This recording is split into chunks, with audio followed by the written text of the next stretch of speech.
I ended up being admitted in the hospital.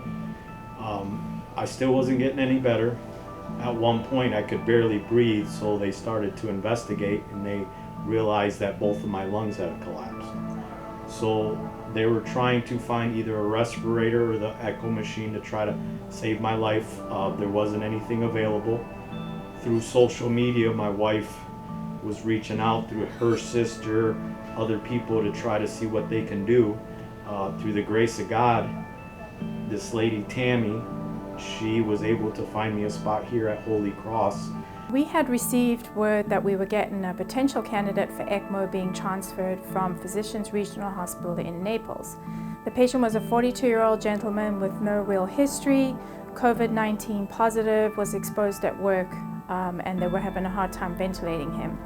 What the physicians at this particular hospital had told the wife, Nicole, was that if he didn't get ECMO, that he would potentially die. I thought I was gonna die. Scariest moment was I was, I guess, sedated when I was in the helicopter, brought here, and I woke up, I didn't know where I was. And I have tubes down my throat. I don't know what's going on. He was ventilated, he had bilateral chest tubes, he was on a lot of oxygen support.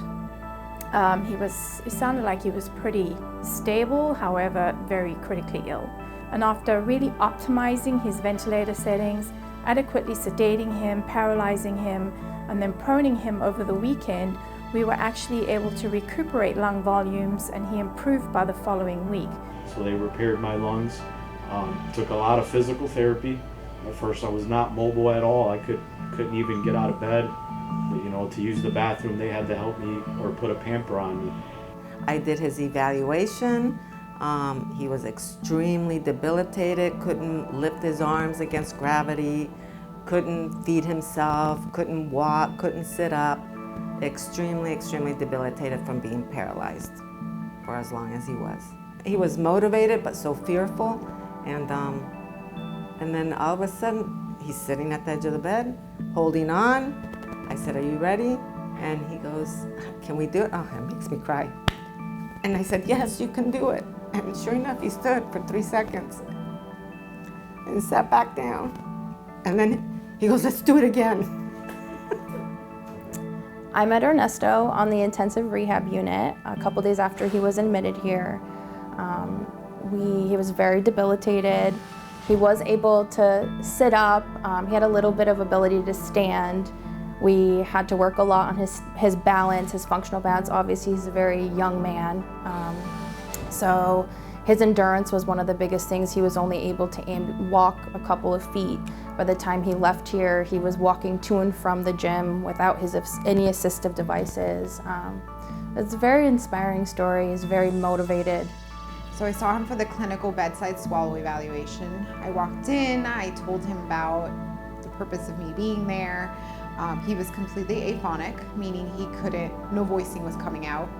But he progressed fairly quickly. He actually, the next day, was seen for therapy the next day, and his vocal quality improved, and the swallow function was timely, meaning that it was when the food pushed back, he initiated a swallow very quickly, and we were able to put him on mechanical soft, meaning like food that you can pretty much cut with a fork, and it's very soft and tender, and he was managing that fairly quickly. And I mean, within I believe we only saw him for like about a week and a half to 2 weeks, and he progressed to a full regular diet, normal diet. So he progressed, his progress was very fast, very fast.